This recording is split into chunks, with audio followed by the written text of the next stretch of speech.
이스라엘 민족의 조상 하나님이 아브라함을 불러서 내 후손들이 이방의 객이 되어서 400년 만에 고향 땅으로 가게 하겠다. 하나님께서 아브라함에게 약속을 했습니다.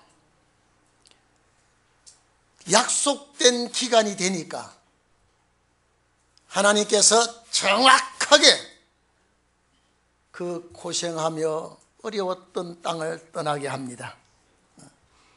하나님은 한 번 약속한 것 절대 변하지 않는다고 하는 것 우리는 믿어야 되겠죠. 반드시 실천하시는 분이다. 이걸 신약시대의 성도들에게 보여주는 겁니다. 여러분 잘 보세요. 자, 믿음의 조상 아브라함이 그 아들 이삭을 통해서 나라를 하나 만듭니다. 잘 들으세요. 하나님이 아브라함을 불러서 조상이 되게 하고 그 자손들을 애굽에 내려보내서 민족을 하나 만들어서 고향을 가게 합니다. 이것이 모형입니다. 하나님께서 아브라함의 자손 예수 그리스도를 통해서 한 나라를 만들기 위해서 애굽 같은 세상에서 지금 하나님의 민족을 만들고 있습니다. 하나님의 정한 때가 될 때 반드시 이 민족이 고향 땅 시하늘과 새 땅을 가는 것을 이스라엘 민족이 아브라함의 자손이 400년 동안 애굽의 고난 속에 어려움 속에 나라를 만들고 그 나라를 만든 그 백성이 양의 피를 가지고 고향 가는 것이 모형이요, 우리는 예수의 피를 가지고 고향 가는 것이 실제입니다. 그래서 애굽 땅은 오늘 이 성도들이 우리가 살아가고 있는 이 현 세상이 애굽 땅입니다. 그러면 애굽 땅의 통치자 바로는 오늘 사탄의 모형으로 보여주고 있습니다. 그래서 400년이 찰 때에 하나님은 이스라엘 백성들이 400년이 찰 때 고향 간다는 걸 모르고 있습니다. 까마득하게 잊어버렸습니다. 그런데 약속한 때가 되니 약속한 아브라함도 없습니다. 그런데 하나님께서 약속한 때가 딱 되니까 정확하게 그 백성을 고향 보낼 때에 애굽에 는들머리가 나도록 고난을 시킵니다. 오늘 여러분, 왜 는들머리가 나느냐? 아이고 이제는 이 땅 못 살겠다. 우리의 지도자가 하나 와서 저 옛날 우리 조상들이 아브라함과 이삭과 야곱이라는 그 조상에게 약속한 그 땅을 갔으면 좋겠다. 참 갔으면 좋겠다. 아주 몸서리가 나도록 만들어 놓고 모세를 보냅니다. 오늘 이것이 우리가요, 이 세상 는들머리가 납니다. 정 붙일 곳이 없습니다. 뭐 웃음이 한순간에 웃었다가 눈물이 펑펑 쏟아지고 오늘 건강했다가 내일에 병골이 되고 이 지구라고 하는 이 애굽이라고 하는 땅이 는들머리가 납니다. 그때 모세의 모습으로 나타난 예수 그리스도께서 우리를 그 나라로 인도하게 되어 있습니다. 애굽에서 종노릇하며 애굽에서 고통받으며 그 나라의 시달림을 받던 그 백성들이 이제 고향 가고 싶어 갈증을 느낄 때 하나님께서 미리 80년 동안 준비시킨 모세를 내보내 줍니다. 오늘 여러분, 분명히 그 역사를 위하여 준비시키는 종들이 있을 줄 압니다. 오늘 그래서 80년 동안, 여러분 보십시오. 40년 동안 바로 왕궁에서 학문과 무술을 배우게 합니다. 그리고 산악훈련을 다시 시킵니다. 전 미디안 광야를 보내놓고 산악훈련을 시켜서 80세가 될 때 하나님이 그를 불러 바로와 대결시킬 때 신이 되게 했다. 하나님이 모세를 바로 앞에 세울 때 신이 되게 했습니다. 근데 바로가 볼 때는 꼬재재한 영감 하나 나타나가지고 그 신이라고 볼 수가 없습니다. 아주 헌칠하고 골리앗 같은 장군이 나타나서 신과 같이 역사한다면 좀 쪼릴지 몰라도 얼굴은 늙어 80이나 됐고 태양빛에 거슬린 지파에 때 묻은 지파에 하나 가지고 신이 되었다. 바로는 이해가 할 수 없는 일입니다. 그러나 하나님은 그를 신과 같이 쓰시겠다는 거예요. 여기에 신이란 단어가 엘로힘입니다. 하나님같이 만들었다 이 말이죠. 그러나 세상 사람이 볼 때는 그가 하나님 같지는 않습니다. 우습게 보지요. 요한복음 10장 35절에 보면 하나님의 말씀을 받은 자는 신이라고 그런 구절이 있습니다. 바로와 맞서게 합니다. 바로는 여러분 얼마나 바로가 교만한지, 하나님을 무시하고 하나님께서 쓰는 바로를 하나님같이 쓰는 모세를 바로가 우습게 보고 우습게 취급하고 네 백성을 보내지 않겠다. 절대 보내지 않겠다. 그런데 오늘 성경에 3절에 보면 하나님이 바로를 강팍하겠다 그랬습니다. 물렁물렁한 호박죽같이 만들지 않고 강하게 만들어야 강한 역사가 나타날 때 하나님이 어떤 분인가라고 하는 것을 보여주기 위해서다. 오늘 여러분 봐보십시오. 3절에 강팍하다는 말이 나옵니다. 여러분 13절에 보세요. 또 강팍하게 했던 말이 나옵니다. 22절 보세요. 또 강팍하게 했던 말이 나옵니다. 이게 누가 강팍하게 했느냐? 하나님이 했습니다. 여러분 사람의 마음을 강팍하게 하는 것도 사람의 마음이 녹아지는 것도 리모컨은 주님이 잡고 계십니다. 바로를 강팍하게 한 것은 하나님의 영광을 위해서다. 바로를 강팍하게 한 것은 하나님의 능력을 나타내기 위한 것이다. 5장 2절에 보면요, 내 백성 좀 보내달라. 내 백성을 보내주면 광야에 나가 절기를 지킬 것이라 이렇게 말합니다. 내 백성 이제 좀 보내달라. 여러분 이 지금 어둠의 세력과 빛의 자녀와 이제 지금 줄다리기를 합니다.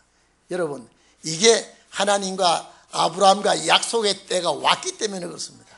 오늘 여러분 지금 극동아시아에 되어지는 상황, 오늘 세계 정세, 오늘 우리가 주님 나라 갈 때가 되어 놓으니까 이게 지금 빛과 어둠의 줄다리기를 하고 있습니다. 그걸 자세히 보는 자는 그 나라 갈 수 있습니다. 세상에 무슨 재미가 있습니까? 자식을 길러도 무슨 재미가 있으며, 내가 학문을 닦아도 무슨 재미가 있으며, 돈을 벌어도 무슨 재미가 있습니까? 왜 재미가 없느냐? 마음이 딴 곳에 있기 때문에, 우리 가야 할 곳이 있기 때문에, 더 좋은 곳이 있기 때문에 하나 마음 가는 곳이 없습니다. 오늘 여러분 내 백성을 보내달라고 할 때에 나가서 제사 드리겠다. 바로가 별짓을 다 합니다. 남자만 갔다가 와라, 여자는 놔두라, 재산도 놔두라. 바로가 다 줄다리기라고 시거리를 합니다. 근데 바로가 이런 얘기합니다. 분명히 5장 2절에 있습니다. 여호와가 누군가인데, 여호와가 누구인가인데 내가 그 말을 듣고 이스라엘을 보내겠느냐? 내가 여호와를 알지 못한다. 이스라엘을 보낼 수가 없다라고 말합니다. 내가 그 말을 듣고 이스라엘을 보내겠느냐? 내가 여호와를 알지 못한다. 맞는 말입니다. 맞는 말이에요. 여호와를 아는 자는 여호와의 백성입니다. 하나님을 아는 자는 하나님의 백성입니다. 오늘 여러분 이 설교를 듣는 세계 우리 성도 여러분, 국내 성도 여러분, 우리는 종착역에 거의 와 있습니다. 종착역에 거의 다다르고 있습니다. 내가 이왕 이스라엘 백성을 이끌어낼 때 무의미하게 이끌어내지 않고 팍팍하게 해가지고 굴복시켜서 이끌어내거든. 기드온 300명, 3만 명, 4만 명, 5만 명 이스라엘 군대를 가지고 싸워 이기면 재미가 없어. 딱 정예부대, 사상 아주 철두철미한 사람 300명만 뽑아서 이기게 하겠다. 오늘 여러분, 이미 여호와께서 이스라엘 백성과 함께 하시기 때문에 어떤 전쟁이든 어떤 문제든 이미 승패는 결정이 나 있습니다.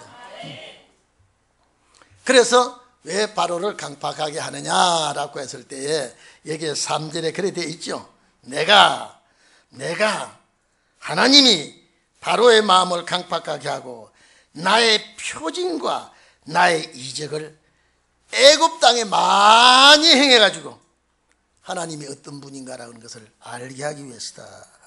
이 말 속에 10가지 지향이 들어있습니다. 바로가 강팍하게 하고 자꾸 강팍하게 할 때 이미 내가 많은 표적을 행하고 이적 기사를 행하고 하나님이 어떤 분이라는 것을 애굽 땅에 알게 하겠다라고 하는 그 속에는요, 이미 나는 10가지 재앙을 계산해 넣고 있다 이 말입니다. 오늘 여러분 로마서 9장에 보면요, 15절서부터 쭉 보면 하나님이 모세에게 이렇게 말합니다. 내가 긍휼히 여길 자를 긍휼히 여기고 불쌍히 여길 자를 불쌍히 여기고 원하는 자로 말미암음도 아니요 달려가는 다름질하는 자로도 말미암음이 아니다. 여러분, 내가 원한다고 하는 것도 마지막 역사는 원한다고 되는 것도 아니고 막 달려간다고도 되는 것이 아니다. 오직 단 긍휼히 여기시는 하나님으로 말미암아 되느니라. 모든 결론은 아버지 손에 있습니다. 그래 놓고 그 뒤에 17절에 보면 바로에게 하나님의 능력을 보이기 위해서 하나님의 그 위대하신 능력을 보여주고 내 이름을 만천하에 전파하기 위하여 알리기 위하여 바로를 강팍하겠다. 세상이 정말로 악하고 시대가 정말로 혼란하고 이 도저히 인간으로서는 해결할 수 없는 일이 점점 부딪혀올 때에 하나님의 능력을 행하심으로 하나님을 바로 온 세상에 알게 하기 위해서다. 오늘 여러분, 왜 하나님이 이렇게 하시냐? 능력 알리기 위해서, 하나님이 어떤 분이라는 것을 천하에 알리기 위해서 그렇게 하신 일이다.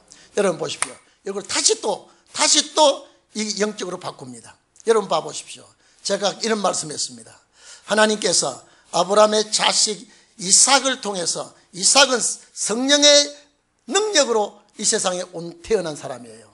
도저히 자식으로서 태어날 수 없는 이삭을 하나님이 보낼 때 이삭을 통하여 12아들을 얻습니다. 야곱을 통하여 12아들을 얻어가지고 그 12아들이 그 애굽이라는 땅에 그 식솔들이 70이라는 가족이, 이 야곱의 12자식의 가족들이, 처자식들이 애굽에 가서 타양살이를 하면서 나라를 만든다니까요.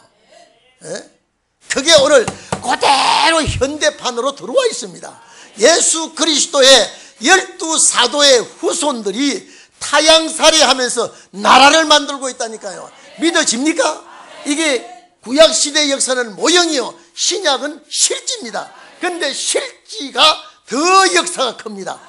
모형이 그렇듯이 이제 그렇기 때문에 하나님께서 당신의 능력을 이 땅에 보여주기 위해서 세상이 어지럽게 되고 혼란하게 되고 악한 자가 등장해도 가만히 두고 있습니다. 때가 될 때까지. 여러분, 주의 손에 붙들리기를 바랍니다. 주님과의 관계가 맺어지기를 바랍니다. 내가 주님과의 관계가 어떻는가를 여러분 점검하세요. 내가 주님과의 관계가 어떻는가를 점검하면 여러분 신앙을 점검할 수가 있습니다. 얼마 전에 코엑스에서 박 대통령과 모두 초창기도 한다고 모이라고 하는데 제가 안 갔습니다. 신청하면 카드를 보내줄 테니까 그 카드가 없으면 대통령과의 모든 예배 자리이기 때문에 전혀 입장할 수가 없고 대신도 입장 안 된다. 반드시 이 카드를 보낸 거 가지고 초창기도에 참석해 꼭 주십사하고 왔는데 제가 가만히 생각하니까 새벽 예배 마치고 바로 거기서 바로 코앞이에요. 여기에요. 갈까 말까 그러다가 아이고 내가 여기서 기도하는 게 낫지. 거기 가서 기도하면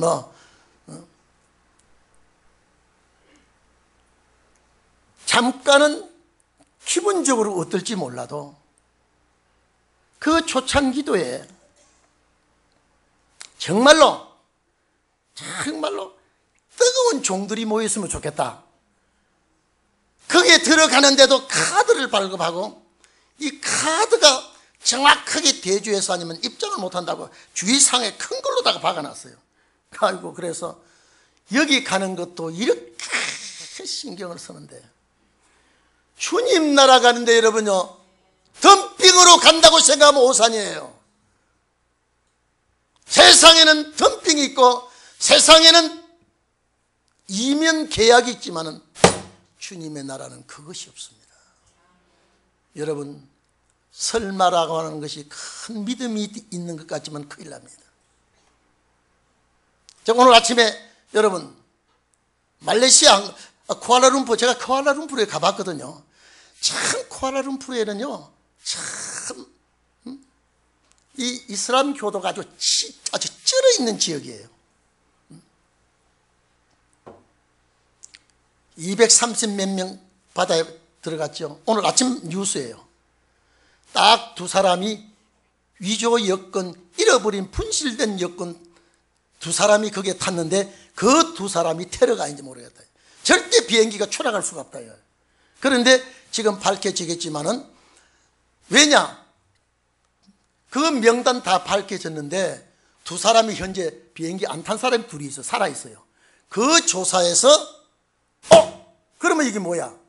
물었더니 태국에서 둘 다 여권 분실했다 그래요.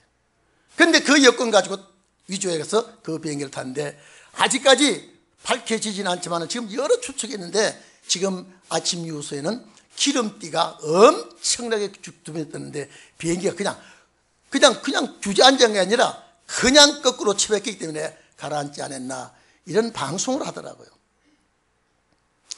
저도 그런 위험한 그 비행기가 위험한 그런 위경을 취했을 때도 있어 봤지만은요 눈 깜짝할 사이입니다. 오늘 여러분 주일날이기 때문에 그냥 교회 가자 잠깐 다녀가자 그랬습니까? 오늘 주님과 돈독한 관계를 맺으러 왔습니다. 주님과 관계를 맺으러 왔습니다. 예배에 성공을 해주세요. 반드시 하나님은 지켜주시지 않겠습니까? 눈동자와 같이 지켜주신다고 했습니다. 그러면 여러분 봐보십시오. 그러면 예수 그리스도의 12사도를 통하여 그 자녀들이 오늘 우리가 그 자녀들이에요. 그 자녀들이 민족을 만들어서 이 민족을 만들어서 여기에서 정말로 위험하고 어렵고 험하고 괴롭고 이 땅에서 는들머리가 나고 이 때가 될 때 주님 우리 찾아오러 오는 거고 똑같은 재판이라고요. 똑같은 재판이라고요. 그렇다면은 우리가 이것이 여러분 그렇습니다. 내가 살다가 죽어서 낙원 간다면 상관없어요. 그러나 여러분 내가 죽어서 낙원 가기 전에 내가 살아있을 때 주님이 와달라고 기도하는 거예요. 그 예배가 이 예배예요. 이 예배예요.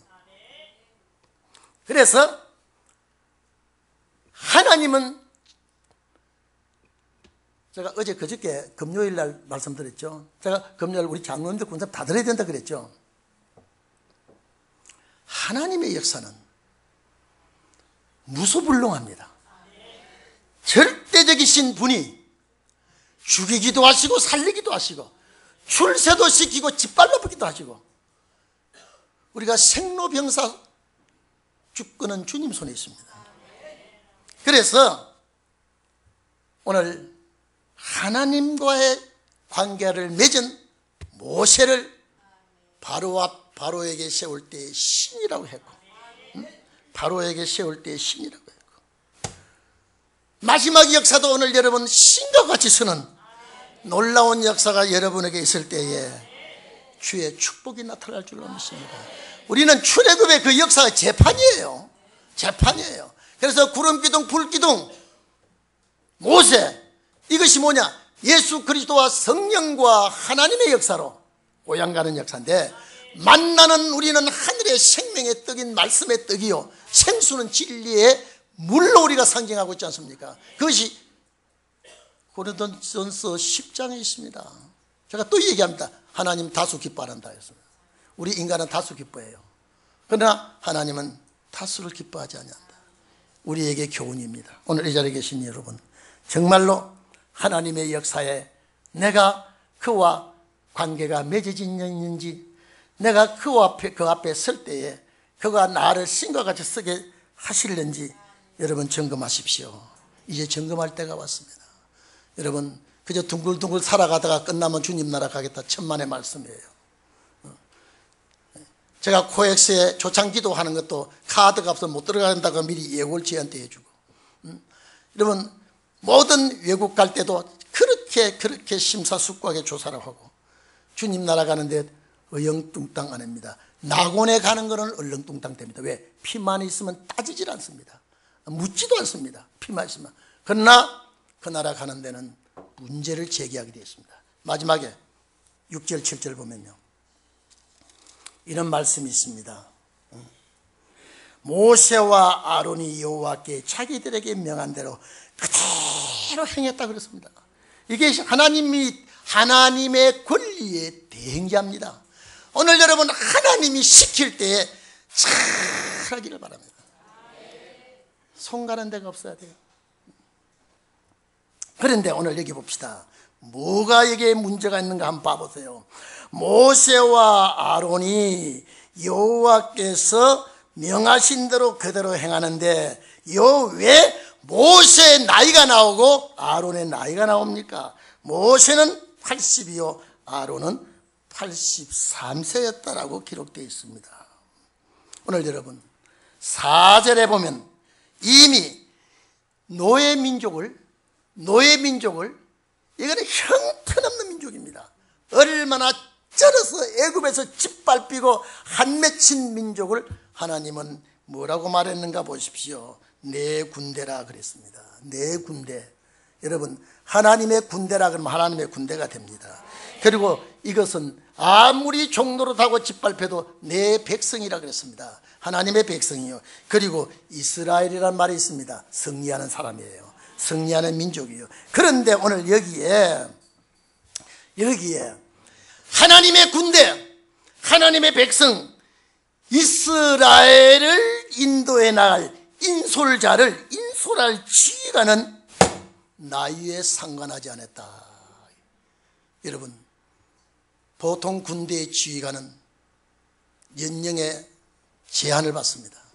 그런데 오늘 여러분, 고향 가는 역사에, 주님 나라 가는 역사에, 하나님의 약속을 이루는 역사에, 여러분 하나님의 군대를 인솔해야 할 지휘관의 나이를 하나님은 무시해버렸다니까요. 최고의 지휘관을 만들기 위해서. 여기 왜 80과 83살이 나왔느냐? 최고의 지휘관을 만들기 위해서 40년 동안 바로 왕궁, 제가 아까도 말씀드렸죠. 40년 동안 바로 왕궁에서 학문과 무술을 가르치게 하고, 미디안 쫓아서 저 파이산 산악 훈련을 40년 동안, 피눈물 나는 훈련을 40년 동안 받았습니다. 그리고 도합 80살에 광야 생활 40년을 거뜬히 넘깁니다. 신명기 34장 7절에 보면은 모세가 여기 이 7장으로부터 40년 뒤에 모세가 120세가 되어도 몸이 쇠하지 아니하고 눈이 흐리지 아니했다라고 말했습니다. 최고의 지휘관을 하나님이 만드실 때 나이 문제 삼지 않았습니다. 그를 끝까지 역사하시고 붙들어 주셨습니다. 여러분, 요 사건을 여러분 메모에다가 읽어주십시오. 사도행전 7장 23절에서 쭉 나가면 모세의 출생으로부터 모세의 고난으로부터 모세가 광야에 나와서 참 바로 왕의 칼날을 피해서 살인사건의 문제를 연유가 돼서 참 미디안 광야 도망가서 저 이드로의 집에 머슴살이 하면서 그 40년 동안 종로로 서다가 하나님 앞에 부름을 받아 나온 거야. 쫙 사도행전 7장에 서대반이 그걸 설교하고 있습니다. 오늘 이 자리에 계신 여러분, 서대반의 입술을 빌려서 출애굽 사건을 말씀하듯이 여러분의 입술을 빌려서 이 시대의 역사를 하시기를 바랍니다. 그러니까 여러분, 하나님이 서시는 일꾼은 나이에 전혀 연연하지도 않았습니다. 또 한 가지 예를 들까요? 창세기 12장 이하에 보면은 하나님이 아브라함을 부를 때 나이가 75살이었습니다. 그들의 시조 아브라함을 하나님이 부를 때 75살이에요. 갈대아 우르에서 하나님이 그를 불렀습니다. 그는 이복 동생 사라와 결혼해서 참 100세가 되도록 타양살이를 하면서 100세가 되어서 이삭을 얻습니다. 오늘 이 자리에 계신 여러분, 창세기 21장 2절에서 5절 보면 하나님께서는 당신의 뜻을 이루시고자 하실 때에는 전혀 나이에 신경 쓰지 않았습니다. 지금도 마찬가지입니다. 여러분, 여러분 창세기 23장 1절에 보면 사라가 127살까지 살았다니까요. 창세기 25장 7절에 보면 아브라함이 175살까지 살았다니까요. 나이와 전혀 관여 않고 항상 하나님이 그를 붙들고 역사했습니다.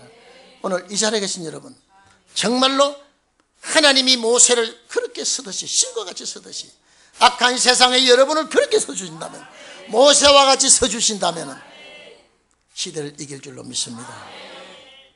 기도하십시다.